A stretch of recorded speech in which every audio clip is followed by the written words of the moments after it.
મારે અહીંયા એજન્ટ લોકો મને એવી ફસાવી હતી કે હું અહીંયાથી નીકળી શકતી નથી ને મારે ઇન્ડિયા જવું છે. મને અહીંયા એ લોકો અત્યારે બ્લોકમાંથી નંબર કાઢીને એ લોકો મને ગમે તેમ ફોન કરીને ધમકી આપે છે ને હું બીવાની નથી. હું ઇન્ડિયા આવીને બધું એ લોકોની ઓફિસ પર ગઈને બધું એ કરીશ ને એ લોકો જે મને ફોલ્ટ ઊંધું બોલતા છે મારા માટે કે ડ્રિંક્સ કરેલું આમ છે તેમ છે એવું બધું એ થોડું બી એવું ગલત છે. એ લોકો બધું ખોટું બોલતા છે. એ લોકો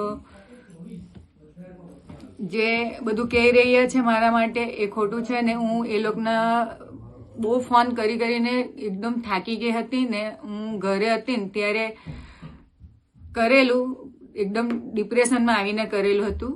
એનું બી હું ના નથી પાડતી પણ જે મને ટોર્ચર કરતા છે એ લોકો મારો નંબર બી બ્લોક કરી દીધો. એ લોકો મને જે ગાવડામાં નાખી દીધી હતી ત્યાંથી બી મેં એ લોકોને કીધું હું એકલી હતી ઇન્ડિયન.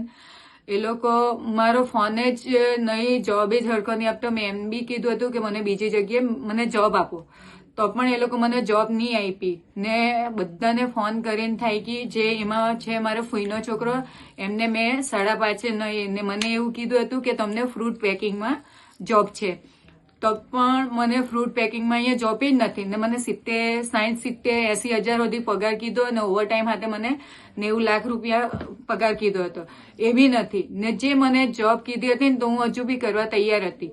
મને એક સુરેશભાઈના નિર્મલભાઈના એમનો કોન્ટેક્ટ થયો છે ને એ લોકો મારી એક્ઝિટ વિઝા ને એ કાલે કરી આપતા છે. એ લોકો મને ઇન્ડિયા પહોંચાડવાની ટિકિટ ને બધું કરી આપતા છે. જય માતાજી.